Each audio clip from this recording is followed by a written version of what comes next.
দিল্লি নয়, পিন্ডি নয়, নয় অন্য কোন দেশ, সবার আগে বাংলাদেশ।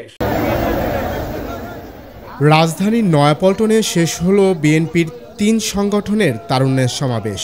এই সমাবেশকে কেন্দ্র করে নয়াপল্টনে বিএনপির কেন্দ্রীয় কার্যালয়ের সামনে ও এর আশপাশের এলাকা ছিল নেতাকর্মীদের স্লোগানে মুখরিত।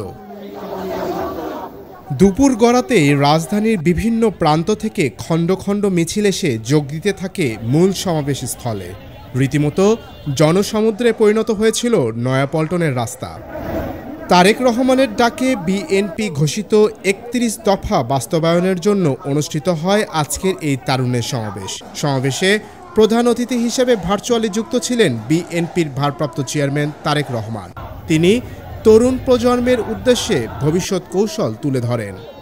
বাংলাদেশকে সমৃদ্ধি এবং সাফল্যের দিকে এগিয়ে নিয়ে যেতেই হবে আমাদেরকে।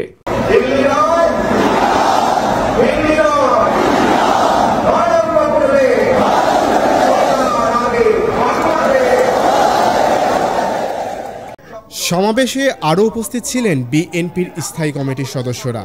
তাদের মধ্যে রয়েছেন খন্দকার মোশাররফ হোসেন, ডক্টর আব্দুল মঈন খান, মির্জা আব্বাস, আমির খসরু সহ অন্যান্যরা।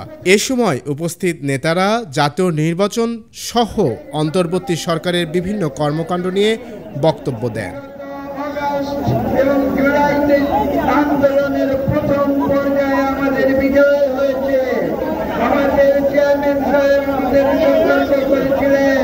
আমরা বলেছিলাম যে আমাদের আন্দোলন শেষ হয়ে যায়নি। প্রথম পর্যায়ের পরে যে দ্বিতীয় পর্যায় গণতন্ত্রের উত্তরণের যে চিরদিনের যে সংগ্রাম, সেই তৃতীয় পর্যায়ে হচ্ছে একটি সুষ্ঠ নিরপেক্ষ নির্বাচন। এদেশের গণমানুষের আস্থার একটি সরকার ছিল, তাদের একটু বুঝে দেওয়ার সাংবাদিক ভাইরা, আস্থার প্রতীক ছিল এই সরকার। কিন্তু এই 9 মাসের কার্যক্রমে এই সরকারের কাছ থেকে আমরা কিছু পাই নাই।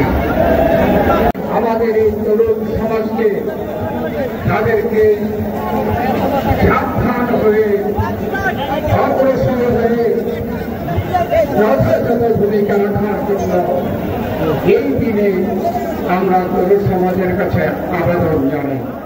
বিএনপির পক্ষ থেকে জানানো হয়েছে, এই সমাবেশের মূল উদ্দেশ্য হলো দেশের তরুণদের রাজনৈতিক অংশগ্রহণকে কেন্দ্র করে সমাবেশে অনেকেই হাতে দলীয় পতাকা, দলীয় নেতাদের ছবি, ব্যানার ও ফেস্টুন নিয়ে হাজির হয়েছিলেন। কারো কারো মাথায় দেখা যায় জাতীয় ও দলীয় পতাকা। সমাবেশে বিএনপির পুরুষ নেতাকর্মীদের পাশাপাশি জাতীয়তাবাদী মহিলা দলের অনেক নারী নেতাকর্মীদেরও দেখা যায়। দৈনিক করতোয়া, ঢাকা।